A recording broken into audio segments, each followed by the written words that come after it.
નમસ્કાર. પાટણની પ્રભુતા episode number 4 માં આપ સૌનું સ્વાગત છે.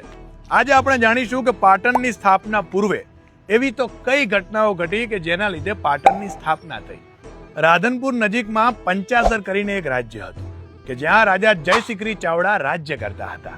એના સમૃદ્ધ રાજ્યના વખાણ કવિ શંકરદેવે કનોજના રાજા ભુવડ સામે કર્યા. એની સમૃદ્ધિથી આકર્ષાઈ ને કનોજના રાજા ભુવડે પંચાસર પર આક્રમણ કર્યું. રાજા જયશિખરીના સાળા સુરપાળે ભુવડના સેનાપતિ મિહિરની સેનાને પરાસ્ત કરી. પોતાના સેનાપતિની હારથી ગુસ્સે ભરાયેલ ભુવડ વિશાળ સૈન્ય સાથે પંચાસરના કિલ્લાની ઘેરેબંધી કરે છે. રાજા જયશિખરીને હવે યુદ્ધમાં ઉતર્યા સિવાય છૂટકો નહોતો.